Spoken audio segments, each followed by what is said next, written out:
Alithea alifungua chupa ambayo ilikuwa ni ya kawaida tu, lakini ghafla kilichotoka ndani yake hakikuwa binadamu. Akasimama huyu jini. Alithea hakuogopa, hakupiga kelele, hakukimbia. Alibaki anamwangalia tu. Umeniachia huru na sasa una matamanio matatu. Huyu jini alimpa huyu dada nafasi ya kuomba mambo matatu na yote atatimia, na kisha akasema, hadithi kama hizi huwa zina mwisho mbaya. Lakini ukweli ni kwamba haya yote hayakuanzia hapa. Tunarudi nyuma siku chache kabla. Alithea alikuwa mwanamke wa kawaida sana, msomi, mpole na aliyependa utulivu. Hakupenda drama wala mambo ya mahusiano magumu. Siku moja alisafiri kwenda mji wa Istanbul kikazi, na huko ndipo akakutana na kitu ambacho si cha kawaida. Chupa moja ya zamani iliyovutia macho yake kwa njia ya ajabu kidogo. Hakujua kuna nini, lakini alihisi utofauti, na bila kufikiria sana akaamua kuinunua. Hakuwa anajua ya kwamba anamfungulia huyu jini mlango wa mateso ya miaka zaidi ya 1000. Baada ya huyu jini kujitokeza, akaanza kusimulia ukweli wake, ukweli mchungu uliojaa maumivu. Kwa miaka 1000 alikuwa mtumwa wa tamaa za binadamu. Kila mtu aliyempata aliomba kitu. Wengine waliomba mali, wengine waliomba nguvu, wengine waliomba mapenzi, lakini mwisho wao ulikuwa ni ule ule, majuto. Wengine walipoteza kila kitu, wengine walivunjika moyo, na baadhi yao hawakupona kabisa. Matamanio haya au zawadi ya kuomba mambo haya matatu si zawadi, bali ni mtihani ambao unaweza kuvukwa kwa kutumia akili sana. Kadri walivyoendelea kuzungumza, kitu kisichotarajiwa kilianza kutokea kati yao. Hakukuwa na hofu tena, kama swala la mapenzi hivi kati yao. Jini hakuwa tena kiumbe wa kutisha,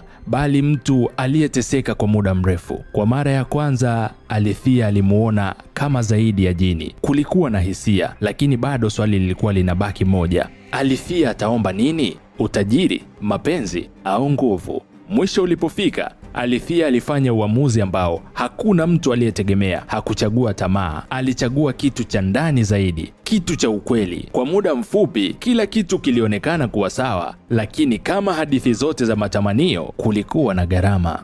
Sasa hebu niambie, kama ungepewa wewe matamanio matatu, hivi ungeomba kitu gani? Hii filamu ni kali sana na nimeifanyia recap kwa urefu kwenye akaunti yangu ya YouTube. Natumia Matrix TZ. Ukigusa tu link ambayo ipo kwenye bio yangu, itakupeleka moja kwa moja kwenye akaunti yangu ya YouTube na utaweza kuiangalia. Hiyo hapo pia unaweza kuiona, nimeitag hapo.